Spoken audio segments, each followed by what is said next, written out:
This weather report brought to you by Climate Air Conditioning and Solar. Now recapping our top stories, a Good Samaritan has told 7 News how he pulled a driver from his burning car just seconds to spare.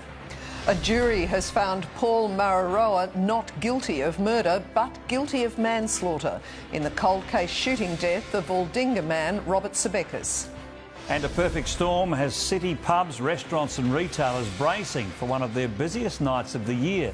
Shoppers are flocking to Black Friday sales while cricket fans have descended on Adelaide Oval. Let's take a look at your money now, and the Australian share market ended the day flat. The ASX 200 was down 18 points. The utilities sector was the worst performer, while Virgin Money bucked the trend, finishing on a high. The Aussie dollar's buying 68 US cents, 62 euro cents and 52 pence. Another Australian fashion brand has entered voluntary administration, with Bardot blaming the competitive retail market for its demise. It comes as Australians are expected to spend almost $1 billion on Black Friday bargains.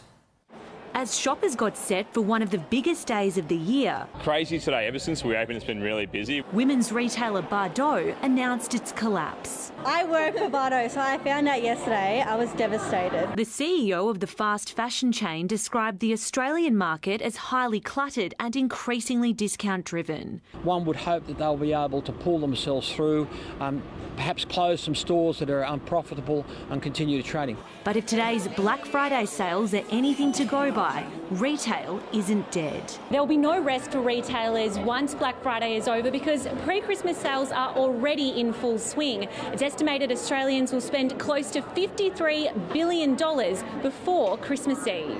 We've only forecast a 2.6% increase in spend. That's a bit softer than what it's been in the past. Things like Black Friday, Cyber Monday, they will all count towards Christmas, and maybe we'll exceed that 2.6% that we forecast. Estelle Greeping, 7 News.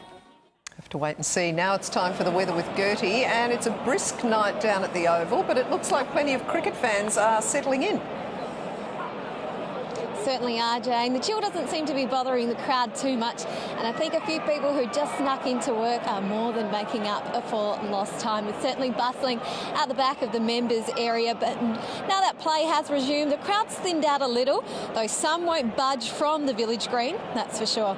In the city today, we reached a top of 19 degrees fairly early in the piece. The low was 10.8 shortly before 4:30.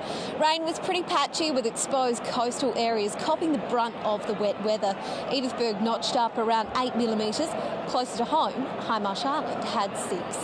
To the satellite, a low south at Tassie's intensifying. A series of cold fronts will trigger showers over the south of the state through to early next week. A high from the west will eventually see the sunshine return.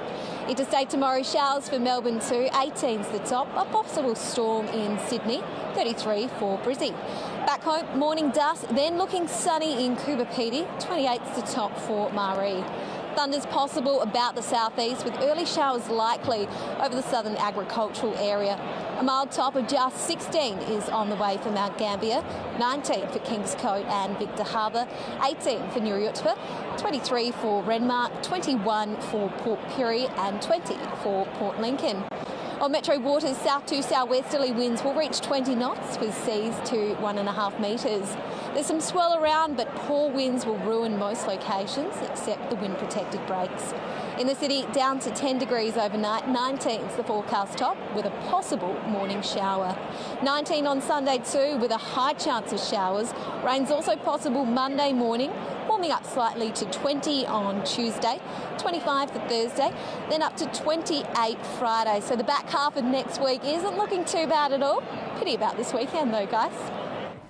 Don't think it'll slow too much down for those that do go to the cricket, because they'll treat it like a party. Heck no. So warm up. Might even get down there ourselves. I reckon I'll have a look tomorrow. Yeah, sounds like a good idea. Well, that's all the news for now. Enjoy the cricket here on 7.